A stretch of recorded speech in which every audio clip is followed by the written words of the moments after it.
I'm CJ Weiss, and I'm not here to give you a history lesson. Instead, I'll spin a tale, exploring humanity's saga through pairs of individuals connected by the ends and beginnings of their lives. Each season, I'll start the first episode with a person born around the turn of the first century, covering their story and the influences that shaped them from the year of their birth to the year of their death. Each subsequent episode picks up right where the last one ended, with the birth of our next feature figure. Through this structure, we'll travel the globe and progress through time until near present day to discover how we are all linked by history. Last episode, Imperial China broke under the strain of one honorable man's weighty ambitions, Wang Mang. As we start this episode, that country is currently entering a transition period they'll quickly recover from due to the leadership of one of China's greatest emperors in their long history. That same rebel leader who defeated the imperial general in the Battle of Kunyang.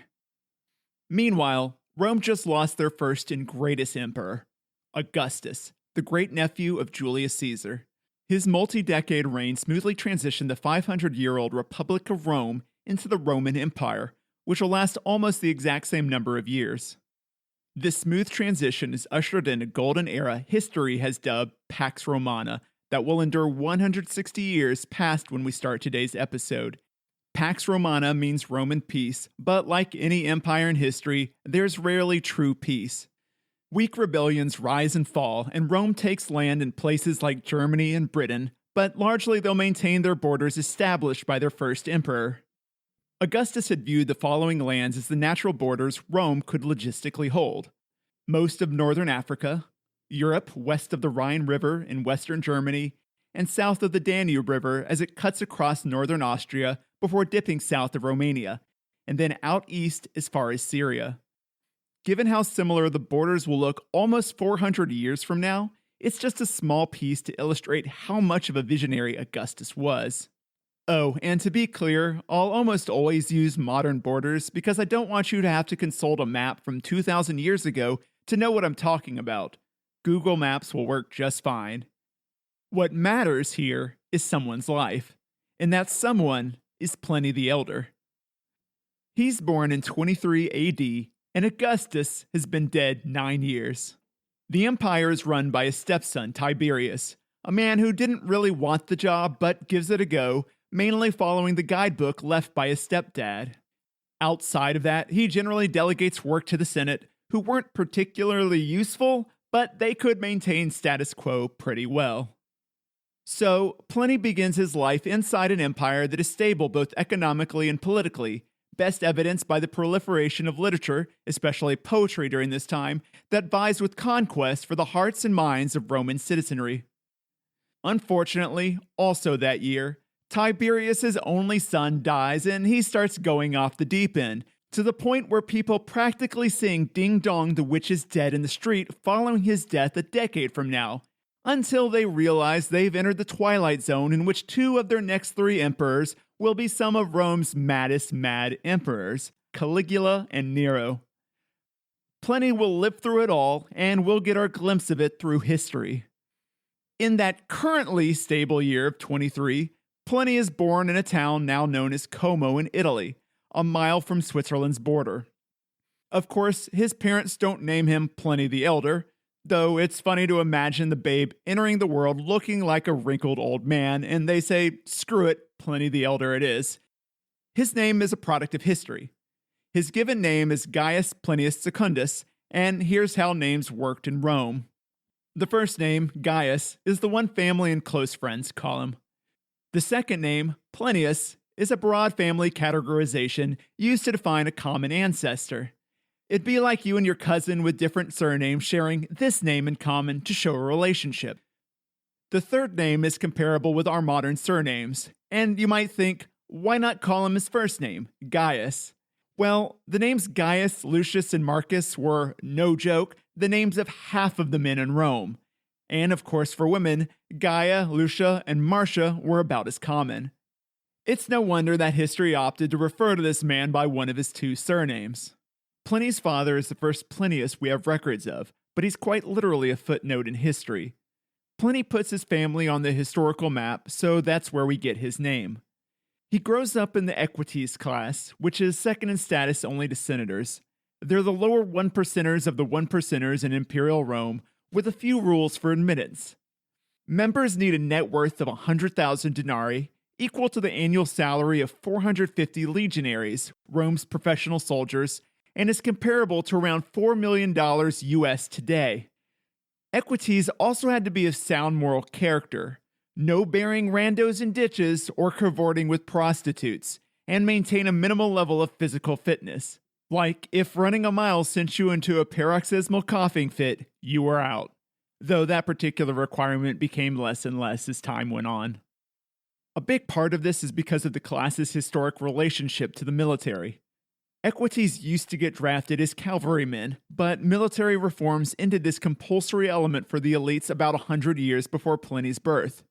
These reforms hit their full stride under Emperor Augustus, who reorganized the army and transitioned it from a heavily conscripted force to a professional one, reducing the army from 400,000 soldiers, about the size of Imperial China's army, down to 250,000 by the time Pliny is born.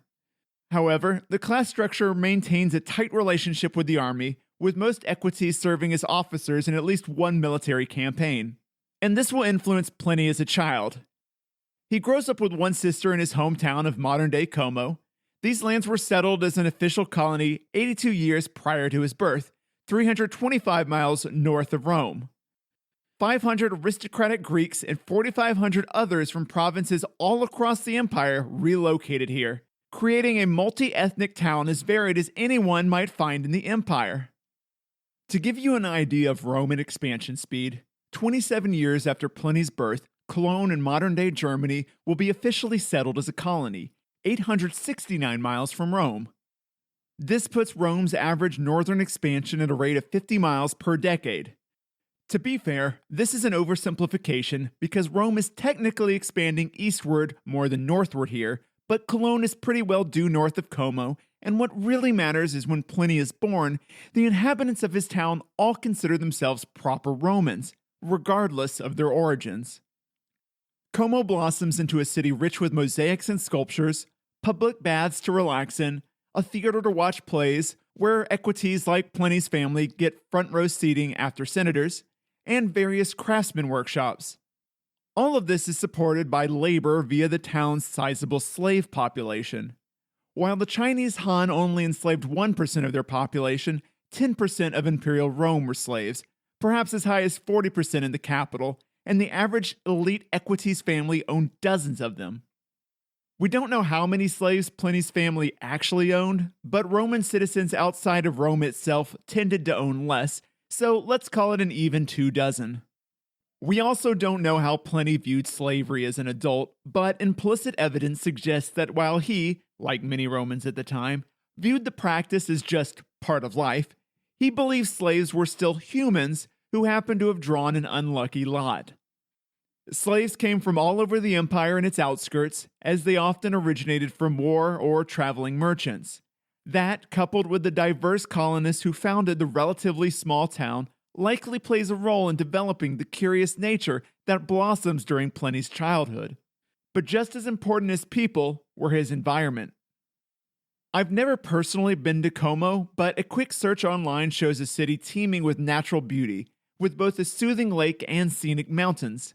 Beyond this wondrous vista lay a world Pliny wished nothing more than to discover. With his family's wealth, he would have had access to whatever he wanted, assuming his father allowed it. Like China in the East, Roman families were heavily patriarchal, to the point where freed slaves often continued to represent the heads of their house for their entire lifetime. So, young Pliny's opportunities begin and end with his dad. In Pliny's case, his father encourages his interests.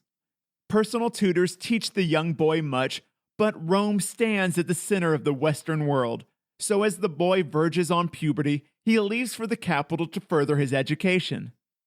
Rhetoric, scholarship, and legal knowledge form the bedrock of Roman nobility, and it behooves Pliny's family for the child to learn in the capital, though Pliny's father certainly couldn't have predicted to what degree this experience would impact his son, nor how it would shape humanity's access to this era's historical accounts.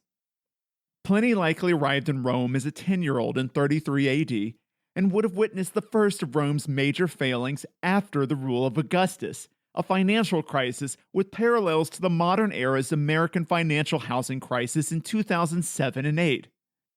Emperor Tiberius had been hoarding state money, and the money that the aristocracy held often went out of the country for imports from places like China for silk and India for lime, peaches, and medicinal fruits. Thus, the money supply was running tight, and then a legal change results in banks calling back loans early, so the demand for money ran high. That disparity results in swaths of bankrupt businesses and failed banks, ultimately resolved by interest-free loans to landowners that totaled 25 million denarii, or roughly 1.1 billion in US dollars today. The question is, how did this crisis impact a young Pliny? Hard to say, but later in his life he'll scribe his distaste for opulence into the history books. When Caligula takes the throne in 37 AD and starts spending that surplus of money like he just won the lottery, Pliny notices the excess. He'll make a historical record in his one surviving work, Natural History, to point out that Caligula's wife once wore jewelry worth 12.5 million denarii, so half of the money used to bail out the entire country from a financial crisis that's on par with the modern world's worst depression since the Great Depression. In Natural History, he further criticizes greedy individuals, stating essentially that the dogged pursuit of money is for slaves trying to earn their freedom. It's easy to see how this whole financial crisis of 33 AD might have disillusioned the young Pliny, similarly to the current-day Gen Z and their negative take on capitalism in the wake of our recent financial crisis.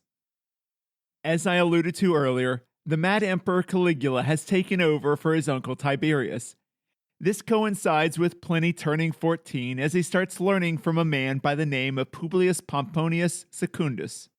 Since Publius's parents named him something somewhat original, I'll just call him Publius. This man was arguably Rome's best writer of tragedies in his day, drawing praise from multiple major contemporaries.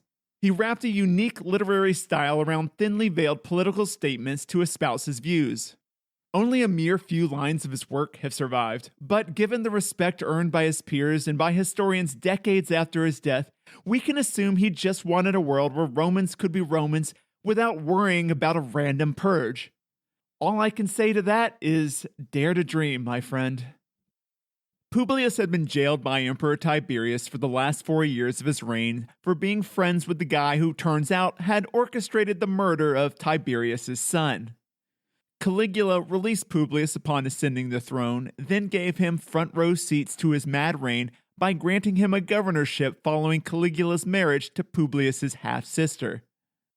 The timing of Publius's release was almost serendipitous for Pliny, coinciding with his transition from a boy to a teenager, where he seeks both a worldly and moral education.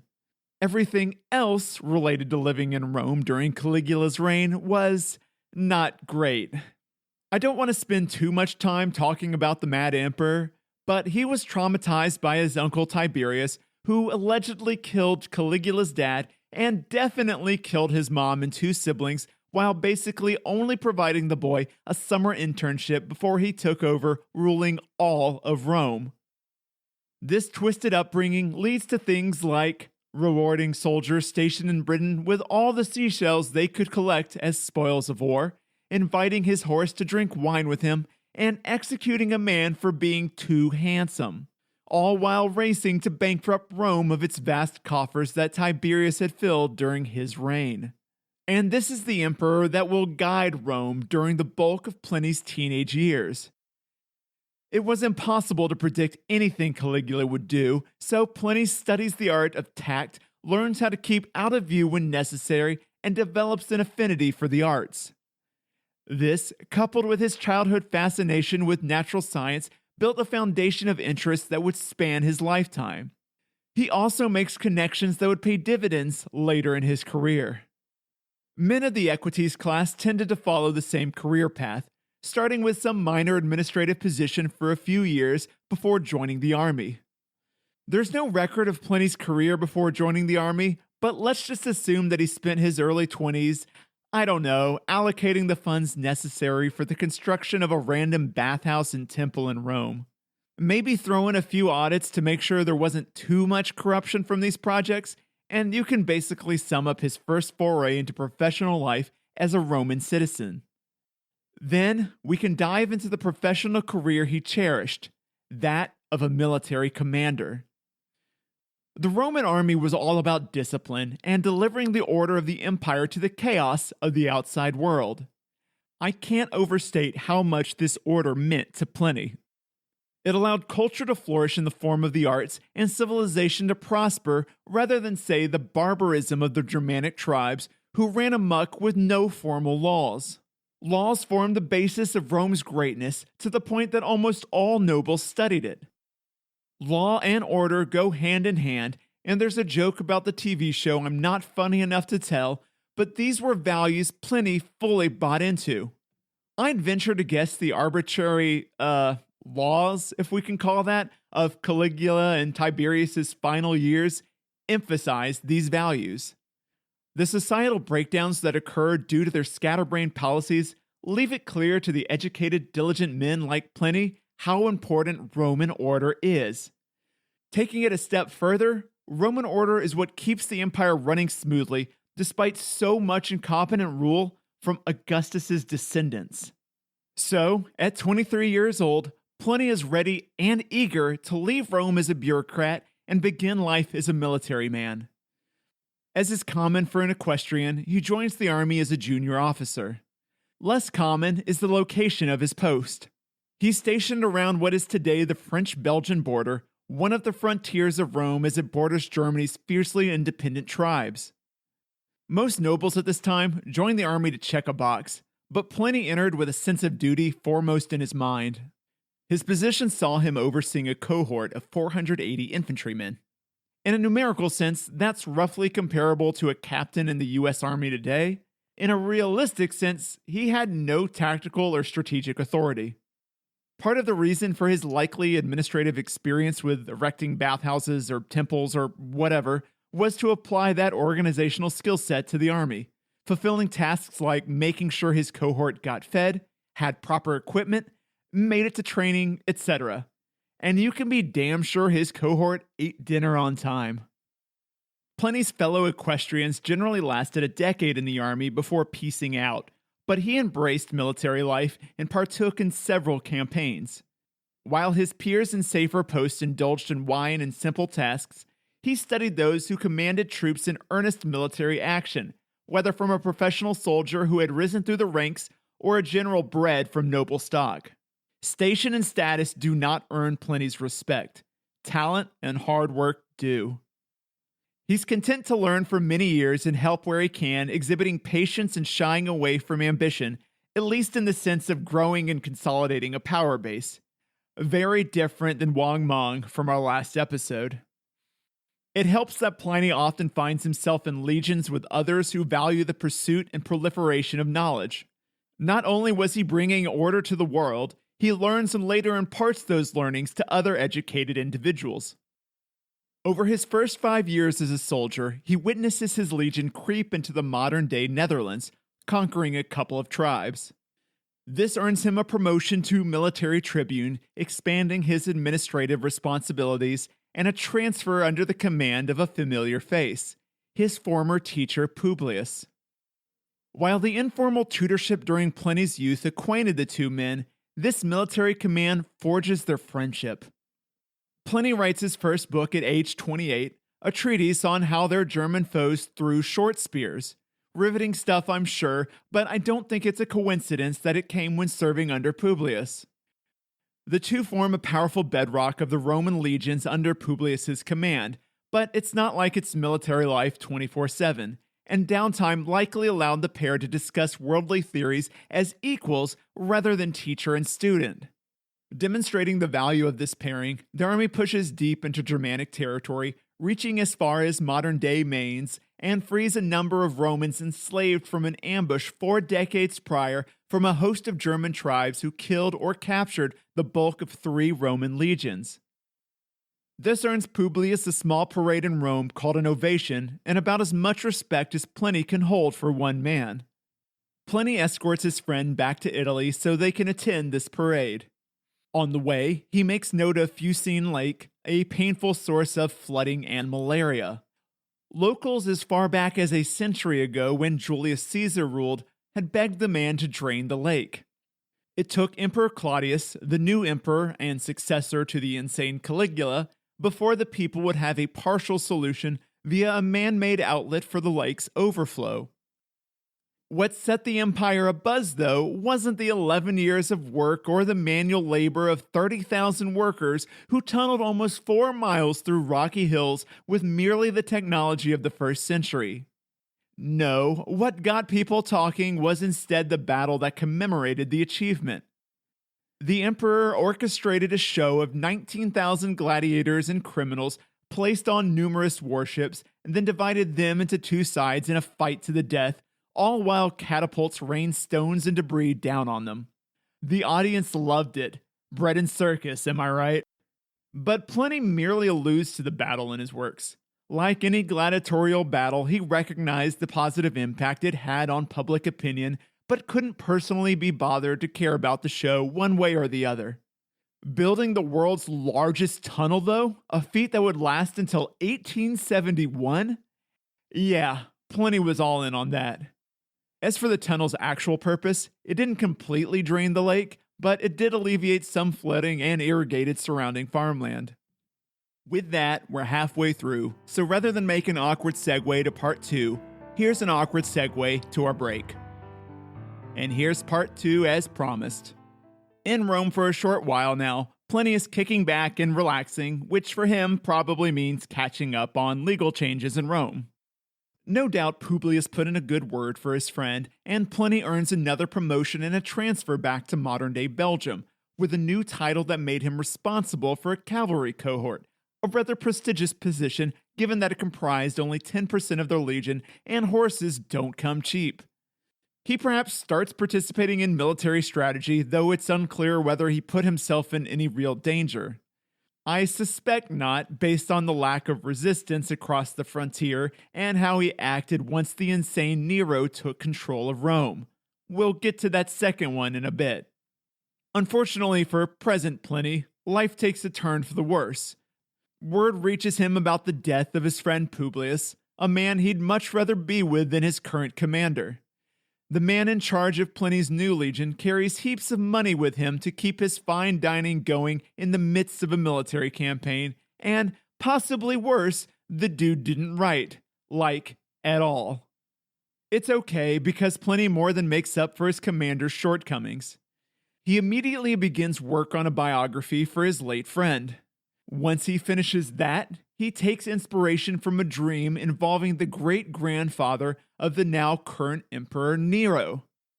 The first 3 emperors after Augustus were all assassinated, and that may have influenced his dream, as Pliny would no doubt yearn for a more stable, ordered empire.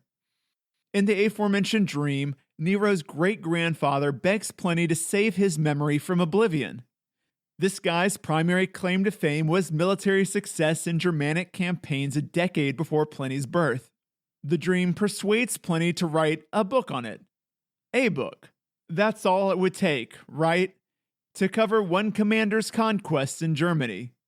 Okay, maybe 2 or 3, but no, Pliny writes 20. This man takes his dreams seriously.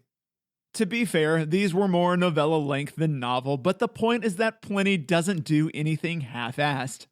He's a self-disciplined individual ever dedicated to the pursuit and proliferation of knowledge. It's a big reason why he respected Claudius, the most scholarly of all the emperors Pliny would live to see. That respect is completely absent for Nero, who has been the emperor for 5 years when Pliny leaves army life and returns to live in Rome in 59 AD. At 36 years old, as an accomplished military commander and scholar, with connections that now include a future emperor, and wealth afforded to him by his social class, he's eager and ready to move up the ranks in the empire. When word reaches him that Nero has murdered his mother just before Pliny's arrival, he instead plays it cool. He stays out of government, resigning himself to practicing law here and there. One theory is he didn't want to get caught up in Nero's burgeoning tyrannical streak. Now, Pliny is a good judge of character and might have seen that coming. I think equally likely is Pliny didn't respect Nero and wanted no part of his government. Whereas he felt a kinship to Claudius over scholarly pursuits, he and Nero couldn't be further apart. Nero never seems to care about ruling Rome, but instead wants to play his lyre, act in plays, and compete as a charioteer. He's basically Peter Pan and never wants to grow up from his 16 years of age from when he takes the throne. Nero's personal ambitions are so focused on the arts, his dying words will later be, "What an artist the world is losing." This alienates Nero from the ruling elite, who viewed artists as the basest of jobs, even though they loved experiencing the arts. Go figure. They thought Nero didn't act like a proper ruler, and Pliny shared this sentiment. Worse though, Nero never shed that high school mindset of craving popularity. This drive to be well-liked will direct most of Nero's political initiatives, and it will lead to a spending frenzy and cut taxes that any educated person would see as disastrous. Pliny then engages in a short debate with himself about whether to take the next step in his government career, the result of which is him saying, "Nuh-uh," and retracting into obscurity. He publishes increasingly milquetoast books, veering into an 8-volume set on grammar.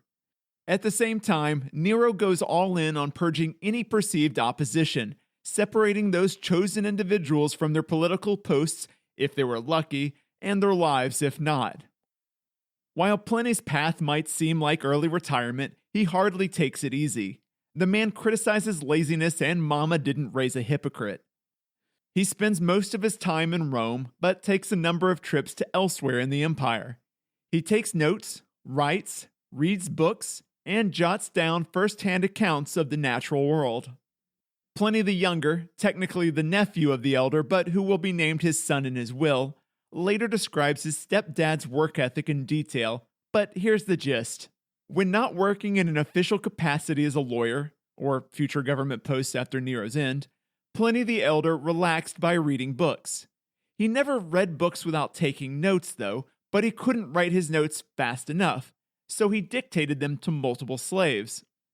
When he bathed, slaves read him books. When he got out of the tub, he'd finish listening to the slave's oration or dictate a new series of notes.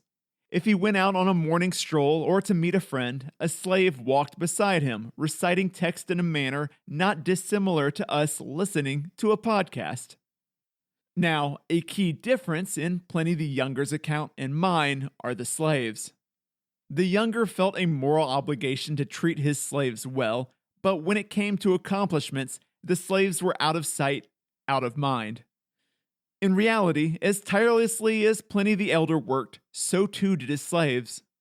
In a manner, they were his internet of the day, and without them, his accomplishments might not have been significant enough to endure the 2,000 years that they did.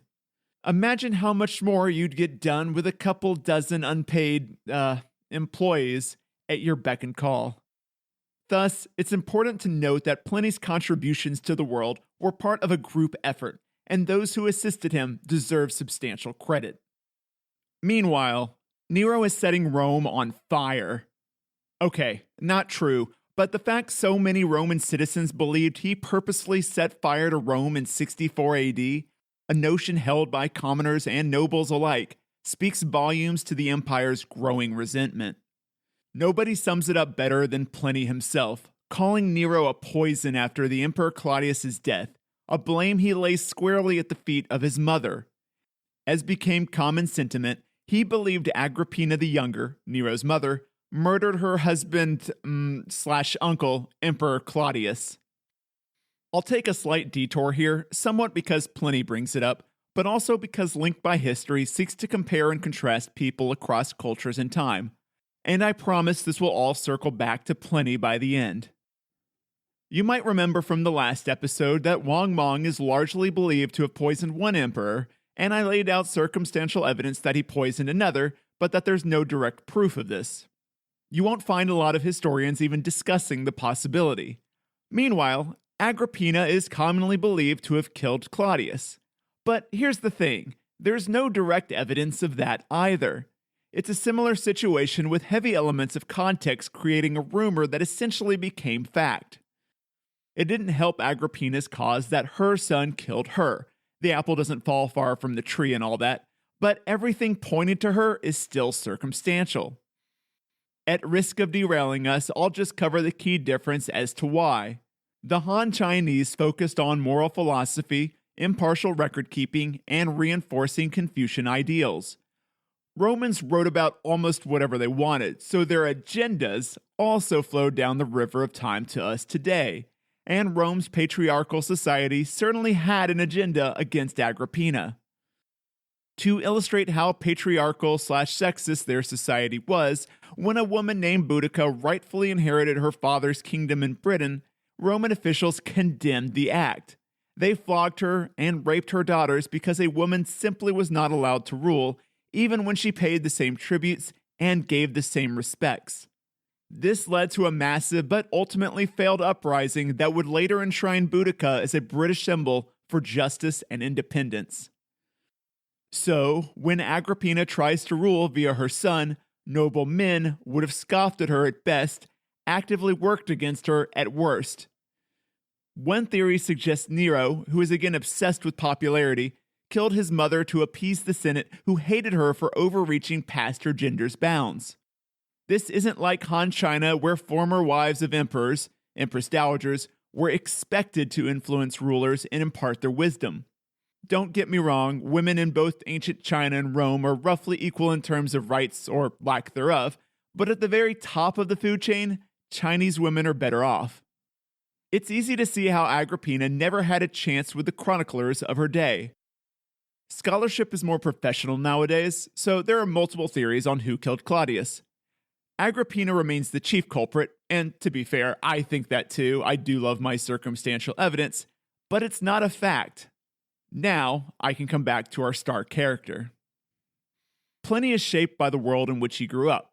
And remember, he loves order, or more precisely, Rome's order. And that order includes rich men at the top.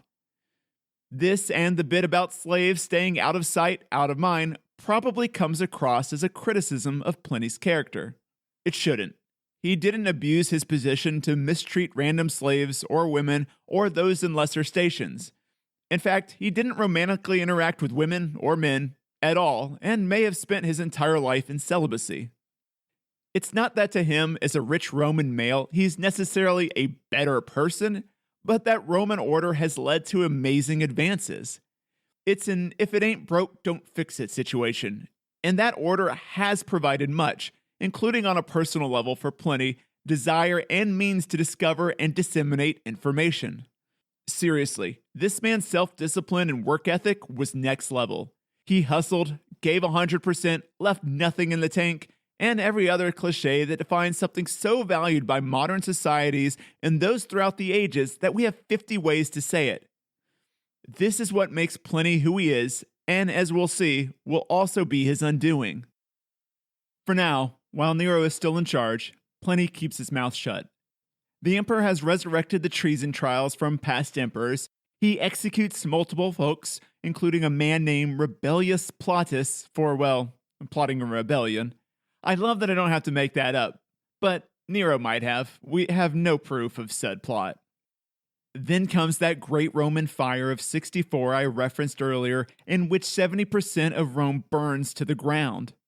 More objective sources noted how he acted in haste to help the city when word found him, but most people point their fingers at him.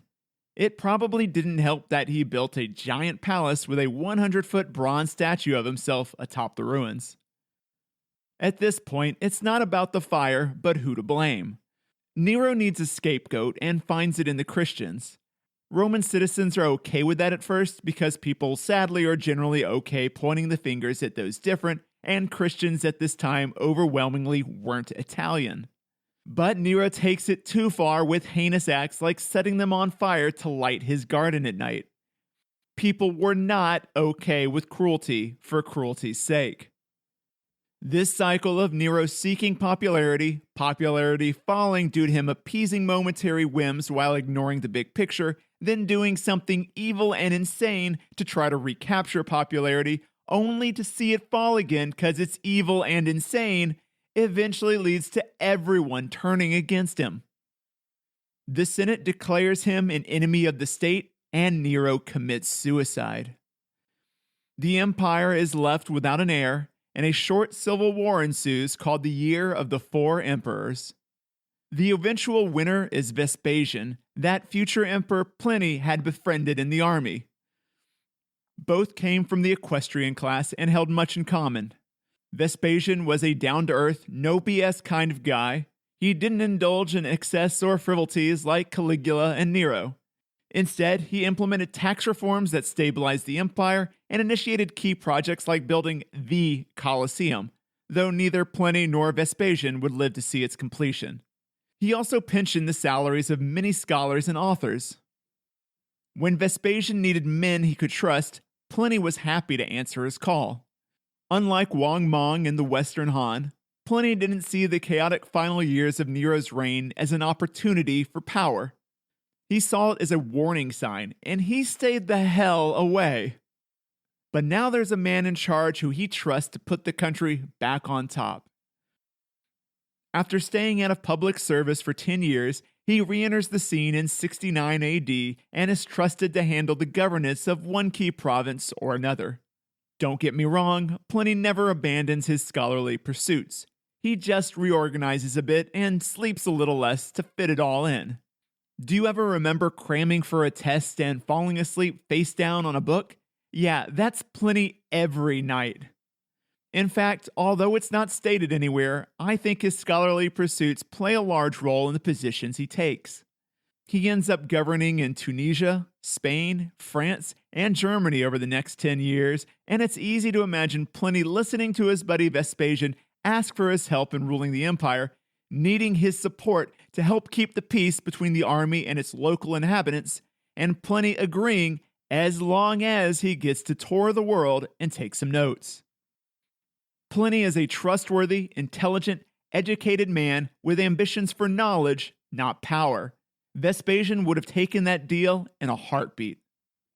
Early into his first governorship, Pliny starts work on his magnum opus, Natural History, considered the first encyclopedia ever written. So close is the relationship between Pliny and Vespasian that Pliny dedicates the book to the emperor's son, who would succeed his father shortly before Pliny's own death.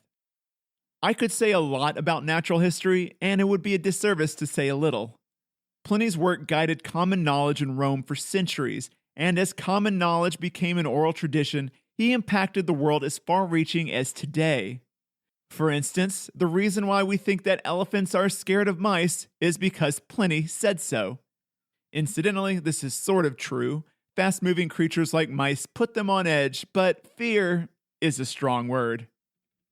Rather than delving deep into the book, let me list the topics he covered: zoology, botany, medicine, astronomy, geology, mineralogy, geography, anthropology, and by now you've stopped listening. It's easier to summarize as, it's like a lot.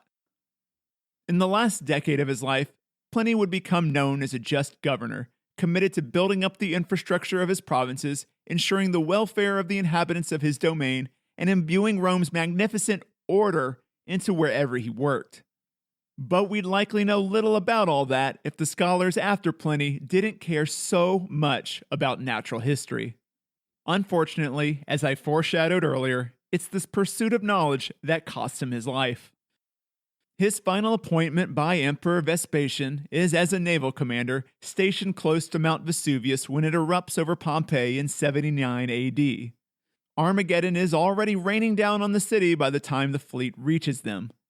Pliny's helmsman advises he turn back, but the scholarly commander replies, "Fortune favors the bold." Ah, if only. 3 things draw Pliny to brave the wrath of Vesuvius. First, one of his buddies is trapped there. Second, he wants to rescue as many people under his protection as possible. Third, he's got front row seats to a freaking volcano exploding. There's no way Mr. How Does the Natural World Work is gonna miss this opportunity. He was probably already plotting his volcanology section for natural history right after witnessing the first salvo of volcanic ash. He would never get to write this volume, though. While Pompeians are running around with pillows tied to their heads in an attempt to shield themselves from falling rocks, Pliny dies doing what he loved, either from asphyxiation by volcanic fumes or a heart attack brought on by the stress of a natural disaster on par with 100,000 atomic bombings of Hiroshima. His obsession with scholarly pursuits had afforded him little time for exercise, so he'd become rather fat and out of shape. Given that, his age of 56, and strenuous efforts that helped save the lives of up to 2,000 people, a heart attack seems likely. Despite all of these accomplishments, Pliny the Elder is today perhaps best known for a beer in California named after him. The brewery claims Pliny is the first to mention hops in a roundabout way. Did he? If you stretch one thing into another, sure, and it's not a big deal. Beer is fun, and stretching history can be too. I certainly love to speculate if given enough context to do so logically. What's funny and ironic about naming the beer after him is that true Romans didn't drink much beer, thinking it for barbarians. When Pliny drank, he drank wine, but he didn't drink that much in a single sitting. Responsibility and order stayed foremost in his mind, even when indulging in adult beverages. He believed nature gave humans all we need, and he recognized wine as a medium through which people share joy. What he expressly admonished was imbibing without moderation. So, the next time you're drunk on Pliny the Elder, and you sit there in a stupor looking at that green and red labeled bottle, know that he's judging you. And yeah, the beer is Pliny the Elder, while his actual name was Pliny, so that should have probably been a clue that something was a little off. But it does let me read a script with Pliny and Pliny, with me knowing I'll pronounce them differently, but leaving a stranger reading that same transcript very confused. It's like potato, also a fun one, though I've never heard anyone say potato. Tangential tangents aside, Pliny also lamented all of the wealth Rome had stored in their wine cellars. So if you got 'em, drink 'em, and if you've got too much, invite some friends. That's it for this episode. In 79 AD, the Roman Empire has righted the wrongs from a series of mostly incompetent rulers following Augustus. And China's Eastern Han has not only recovered from Wang Mang's usurpation, but is now enjoying a golden age. But surely, there are other civilizations in the world, right? Yes, there are, but they lack the whole written records thing. And they certainly weren't as powerful as Rome or China.